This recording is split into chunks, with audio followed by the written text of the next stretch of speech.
बिस्मिल्लाहिर्रहमानिर्रहीम बिस्मिल्लाहिर्रहमानिर्रहीम अस्सलाम वालेकुम। उम्मीद है कि आप खैरियत से होंगे। आज मैं पाकिस्तान अफेयर के एक नए टॉपिक के साथ आपके खिदमत में हाजिर हूँ। आज हम बात करेंगे 1937 इलेक्शन में मुस्लिम लीग की परफॉर्मेंस के ऊपर। जैसे कि आप जानते हैं कि इंडो पाक में यानी इंडिया में गवर्नमेंट ऑफ इंडिया, जो कि बरतानिया के वाइसराय उनके हेड होते थे, उसी गवर्नमेंट ने यहाँ के अवाम लोकल सिटीजन्स के लिए 1935 में इंडिया एक्ट ऑफ 1935 को इंट्रोड्यूस किया।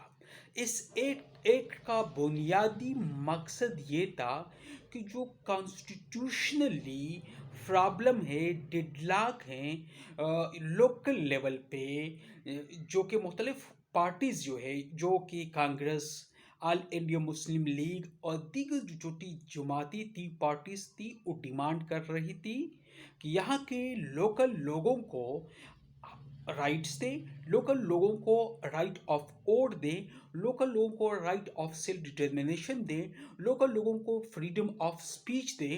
तो गवर्नमेंट ऑफ इंडिया ने इस सिलसिले में सर्टन स्टेप्स ली, सर्टन इकदामात उठाए और उनकी कोशिश थी कि यहाँ के लोकल कम्युनिटी एग्री हो जाए एक डॉक्यूमेंट के ऊपर, एक कानून के ऊपर, ताकि वो फाइनली उनको राइट्स दे सके।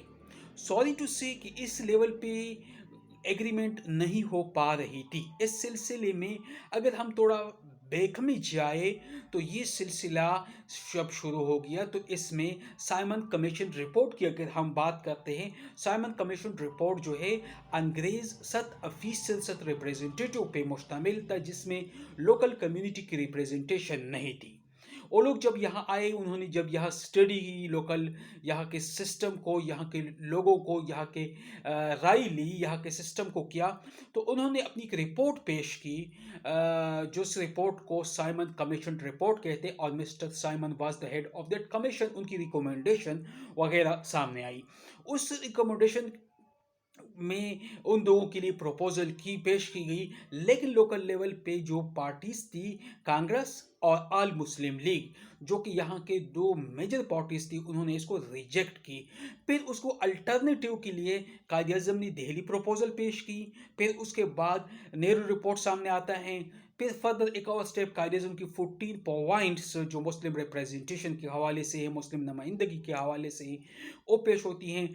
फिर उनके बाद खुतबा अल्लाहबाद में डॉक्टर अल्लामा मोहम्मद इकबाल हिंदुस्तान की सूरत हाल, हिंदुस्तान की सिचुएशन का हल मुस्लिमों के लिए अलग और हिंदू के लिए अलग मुल्क का मुतालबा करता है, इसको करार दे देता है।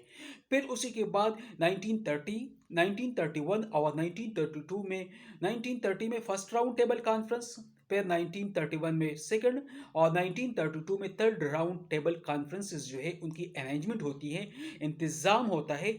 उनके मेन मकसद यही होता है कि लोकल लेवल पे जो डेडलॉक है, कॉन्स्टिट्यूशन नहीं है, कॉन्स्टिट्यूशन नहीं बन पा रही है, उस लेवल पे मजीद उन लोगों की राइट्स को ले। लेकिन सॉरी टू से कि इनमें भी फर्स्ट में कांग्रेस ने शिरकत नहीं की, दूसरे में कांग्रेस ने शिरकत की, लेकिन मुस्लिम लीग के साथ उनके एग्रीमेंट न हो सकी, दोनों पार्टीज जो है एग्री न हो सकी। और थर्ड में जो है सेकेंड लेवल की जो लीडरशिप है उनको इनवाइट किया गया था। हायर लेवल लीडरशिप नहीं थी, न कांग्रेस की थी, न मुस्लिम लीग की थी, और फाइनली उन्होंने कोशिश की कि एक रिजल्ट पे पहुंच जाए। फिर गवर्नमेंट ऑफ इंडिया ने 1935 में गवर्नमेंट इंडिया एक्ट को इंट्रोड्यूस किया गया। इस एक्ट का बुनियादी मकसद ये था कि यहाँ की जो सिचुएशंस है, जो हालात है, उनकी पॉसिबल सोल्यूशन मिल सके। इस एक्ट के तहत 1937 में लोकल लेवल पे इंतखाबात का, इलेक्शन का इनेकाद हुआ। इन इलेक्शन के लिए मुस्लिम लीग की, ऑल इंडिया मुस्लिम लीग की तैयारी पहले से नहीं थी, और इसके मुकाबले में कांग्रेस जो है वो वेल ऑर्गेनाइज्ड भी थी, उनकी कम्पीट पहले से कॉन्टेक्ट्स डेवलप थे। इस वजह से जब इलेक्शन हो गए तो मुसलमान मेजॉरिटी प्रोविंसेस में मुस्लिम लीग को कामयाबी नहीं मिली। उन सूबों में यानी जिस तरह पंजाब है, बंगाल है, सिंध है, एनडब्ल्यूपी हैं, इन सूबों में लोकल जो पॉलिटिकल पार्टीज थी मुसलमानों की, उनको अक्सरियत मिली, उन्होंने हुकूमतें कायम कर ली। जबकि पंजाब में सिर्फ 2 सीटें मुस्लिम लीग को मिली, जो कि मुस्लिम मेजॉरिटी प्रोविंसेस थी। सिर्फ 2 सीटें मुस्लिम लीग की मिली, जो बाद में एक ने रिजाइन की और यूनिस्ट पार्टी को इन्होंने शामूलियत इख्तियार की, मुस्लिम लीग को छोड़ दिया। एक उम्मीदवार जो था, एक जो एमएलए था, member of the legislative assembly, that was a part of the Muslim league का रहा। बाकी सूबों में मुस्लिम लीग की वोट बैंक बिल्कुल कमज़ोर पड़ गई थी। इसके मुकाबले में मुस्लिम लीग ने वहाँ से सीटें ली जिनमें मुसलमान माइनॉरिटीज़ में थे, मुसलमानों की अक्सरियत नहीं थी। जबकि दूसरे मुकाबले में कांग्रेस ने काफ़ी अक्सरियत ली, मेजॉरिटी वोट ली, बल्कि मुसलमानों के लिए जो रिजर्व इलाके थे, माइनॉरिटीज इलाके में जहां मुसलमान थे, वहां से भी उन्होंने 30% वोट या 30% सीटें ले ली। इनकी वजूहात क्या थे? What was the reason behind कि मुस्लिम लीग ने, जो कि जिसका दावा था कि it represent the Muslims, the interest of Muslim of the sub continent, उनकी फेलियर हो जाती है, मुसलमान उनको वोट नहीं देते हैं। इनके बेसिकली 2 वजूहात या 2 रीजन थे। फर्स्ट रीजन वाज दैट कि मुस्लिम लीग जो थी, उनकी ऑर्गेनाइजेशनल स्ट्रक्चर बहुत कमज़ोर थी। Organizational wise it was not organised.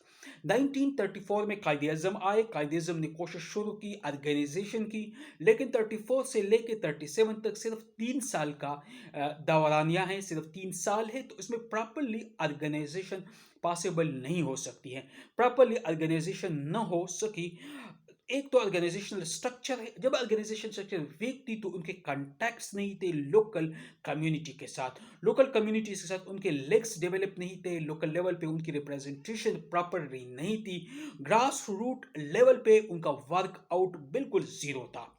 एक रीजन तो ये है। सेकंड रीजन ये है, चूंकि मुस्लिम लीग के लिए, यानी ऑल इंडिया मुस्लिम लीग की कंपटीशन एक साइड पे कांग्रेस के साथ थी, जो वेल ऑर्गेनाइज्ड थी, जिनका दावा ये था कि it represent all the religion, all the cultural, all the people of Hindustan, उनका मुतालबा था। सेकेंडली, लोकल लेवल पे मुसलमानों की जो मुस्लिम पॉलिटिकल पार्टीज थी, छोटी छोटी पार्टीज थी मुख्तलिफ प्रोविंसेस में, उनके साथ उनकी कंपटीशन थी।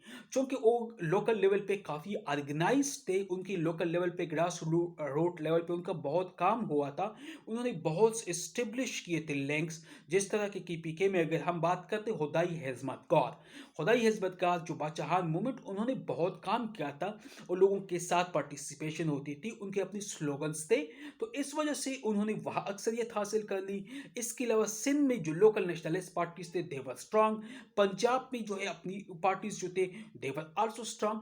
चूंकि ये पार्टियां वहाँ पे स्ट्रांग थी, तो इस वजह से कायदे अजम की क़यादत में मुस्लिम लीग 1937 के इंतखाबात में वेल परफॉर्म न कर सके, उनकी जो सीटिंग्स है बहुत वो न जीत सके, जिसके बेस पे उनको असम्बलियों में रिप्रेजेंटेशन नहीं मिली, इसके बेस पे उनको पार्लियामेंट में प्रॉपर मौका नहीं मिला कि वो मुसलमानों की रिप्रेजेंटेशन कर सके।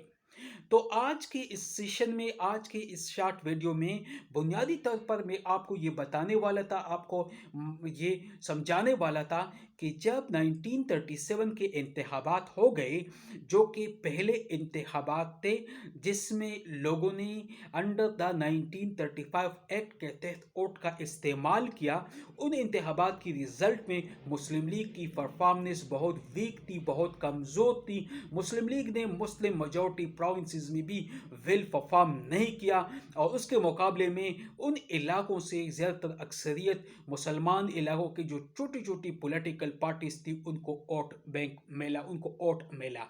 और दूसरी साइड पे मुसलमानों के जो माइनॉरिटीज़ एरिया थे, वहाँ से कांग्रेस ने भी काफ़ी अच्छी कामयाबी हासिल कर दी। इनकी 2 वजूहात थे, वीक ऑर्गेनाइजेशनल स्ट्रक्चर, और इसके बेस पे जो पॉलिटिकल पार्टीज है उनके साथ कंपटीशन, और मुस्लिम लीग का प्रॉपर वर्क न करना, जिसके बेस पे लोकल पॉलिटिकल पार्टीज ने इंतखाबात में गुड परफॉर्मेंस की, गुड परफॉर्म किया। अगर आपको ये वीडियो पसंद है और आप चाहते हैं कि इसी तरीके से हम शॉर्ट शॉर्ट सेशन आप तक हम पहुंचाएं, तो काइंडली इस वीडियो को लाइक कीजिए, चैनल को सब्सक्राइब कीजिए और शेयर कीजिए। Thank you. अल्लाह हाफिज़।